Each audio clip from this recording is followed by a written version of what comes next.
Tanah Wilayah Desa Gobah tahun 1980 dalam tanda kutip diserobot oleh PT PN 5. Tanah Wilayah Desa Gobah seluas 1.400 hektar merupakan perkebunan karet yang menjadi bagian program Pusat Koagulasi Karet Rakyat atau PPKR.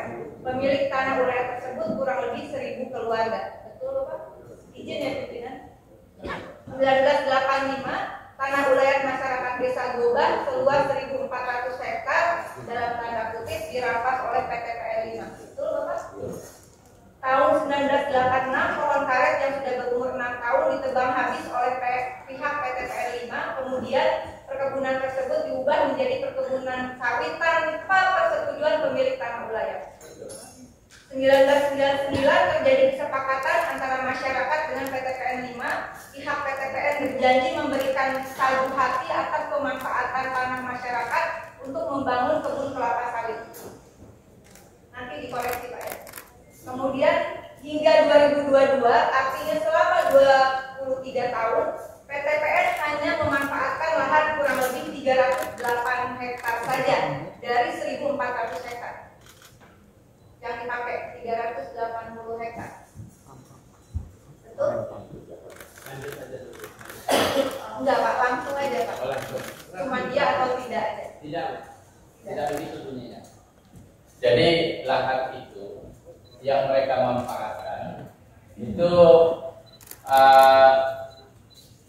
waktu itu kan belum kami ukur. Langsung, Pak, kira-kira lahan yang 1.400 itu tadi lahan itu yang 1.700 yang mereka manfaatkan, mungkin ada kesalahan-kesalahan. Yang dimanfaatkan mereka adalah 1.700 hektar, dan di situ kan di dalam kesepakatan mereka memberikan sagu hati. Di dalam hal ini sagu hati yang mereka maksud adalah pembangunan kebun KKPA untuk masyarakat Gobah seluas 2.000 hektar di luar dari yang mereka manfaatkan 1.700. Pada kenyataannya yang 2.000 hektar ini hanya mereka tanam 380 hektar. Berarti sisanya tidak ditanam? Sisanya tidak ditanam. Oke, cukup, Pak. Kemudian mohon koreksi lagi jika data saya salah. Pengadilan Negeri Bangkinang Riau mengabulkan gugatan masyarakat Desa Gobah.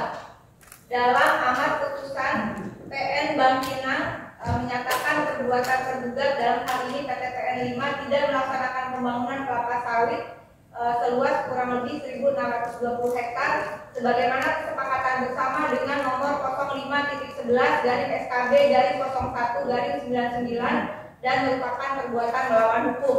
Pengadilan memerintahkan agar PT PN membangun kelapa sawit sesuai dengan perjanjian. Lalu kemudian Pengadilan Tinggi Riau menguatkan putusan Pengadilan Negeri PT PN 5 dinyatakan wan prestasi. Betul ya?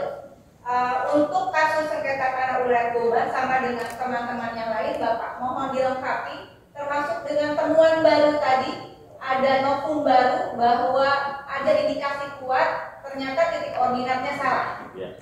Ini negara sebenarnya harusnya malu sekali, Pak, khususnya PT PN jika benar bahwa setelah bersengketa 23 tahun ternyata titik koordinatnya salah. Ya, ini sangat membingungkan bukan hanya bagi masyarakat tapi bagi kami juga sangat membingungkan. Oleh karena itu dalam kesempatan ini saya memberikan usul pimpinan sama dengan teman-teman yang lain mengusulkan rapat dengan pendapat umum Komisi 6 DPR RI dengan direksi PT PN khususnya PT PN 5 dan perwakilan warga Desa Gobah. Dan juga kami mendesak PT PN 5 untuk menjalankan putusan Pengadilan Negeri. Di luar ada temuan baru, tapi sudah ada putusan. Ada baru lagi, Bu. Kebetulan tanggal 24 April kemarin Pak Menteri ATR BPN Yusuf Lagi membicarakan permasalahan tanah wilayah. Kami sudah melaporkan ke ATR BPN untuk mendaftarkan tanah itu sebagai tanah wilayah. Sudah masuk, Pak, ke ATR BPN.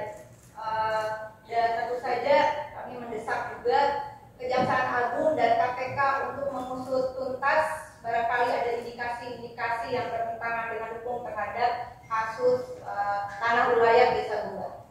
Selanjutnya terkait kasus Rempang, mohon koreksi jika data saya salah. Bermula sejak saat lahan seluas 7.572 hektar di Pulau Rempang menjadi target lahan proyek strategis nasional untuk pembangunan pabrik kaca. Kemudian diputuskan dalam PSN 2023 yang diatur dalam Peraturan Menteri Koordinator Bidang Perekonomian Nomor 7 Tahun 2023 ditandatangani pada 28 Agustus 2023 terkait pembangunan Rempang Eco City. Kemudian ada pelimpahan dari ini saya nggak ngerti dari BP Batam kepada PT MEG mendapat lahan seluas 17.000 hektar yang mencakup seluruh Pulau Rempang dan Pulau Subang Mas. Betul? Ini saya jadi pertanyaan, dari 7.572 hektar pimpinan kenapa bisa jadi 17.000 hektar mencakup 2 pulau lagi? Mantap sekali. Nah kemudian ke PT Makmur Elok Graha yang dijanjikan menarik investor dari Tiongkok yaitu Xinyi International Investment Limited dengan nilai investasi 11,5 miliar dolar atau setara 174 triliun rupiah sampai 2080 baru rencana. Jangan lupa kereta api cepat kasusnya seperti apa, tunggakan sekarang 100 triliun. Kemudian 16 kampung adat Melayu yang sudah menetap sejak 1834 menolak keras proyek